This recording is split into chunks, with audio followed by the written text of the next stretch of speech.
the spirit of coming together for achieving common and concrete objectives. Excellencies, we must all acknowledge that multilateralism is in crisis today. The architecture of global governance created after the Second World War was to serve two functions. First, to prevent future wars by balancing competing interests. Second, to foster international cooperation on issues of common interest. The experience of the last few years, financial crisis, climate change, pandemic, terrorism, and wars clearly shows that global governance has failed in both its mandates. We must also admit that the tragic consequences of this failure are being faced most of all by the developing countries. After years of progress, we are at risk today of moving back on the sustainable development goals. Many developing countries are struggling with unsustainable debt while trying to ensure food and energy security for their people. They are also the ones most affected by global warming caused by richer countries. This is why India's G20 presidency has tried to give a voice to the global south.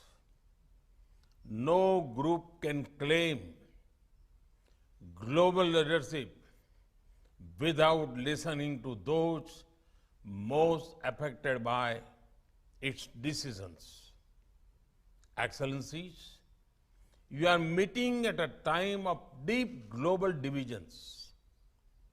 As Foreign Minister, it is but natural that your discussions are affected by the geopolitical tensions of the day.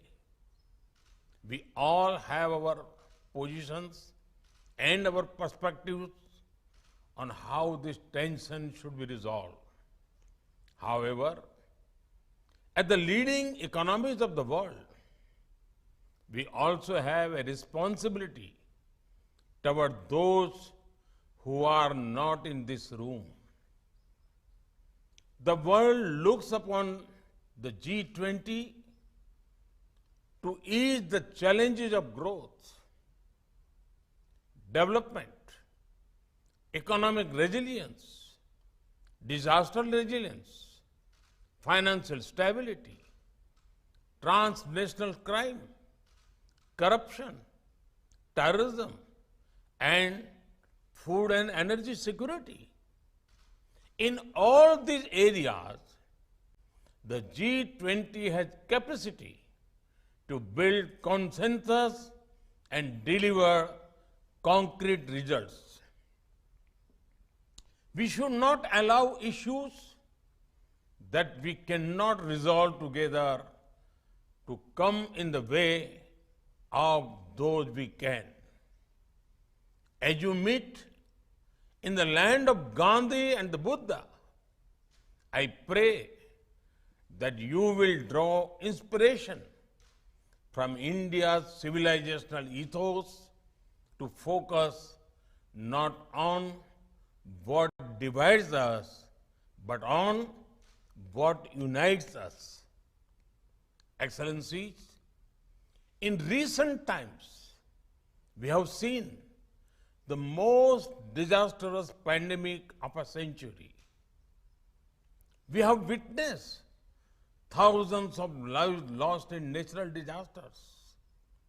We have seen global supply chains break down during times of stress. We have seen stable economies suddenly overwhelmed by debt and financial crisis. These experiences clearly show the need for resilience in our societies, in our economies, in our healthcare systems, and in our infrastructure. The G20 has a critical role to play in finding the right balance between growth and efficiency on one hand and resilience on the other.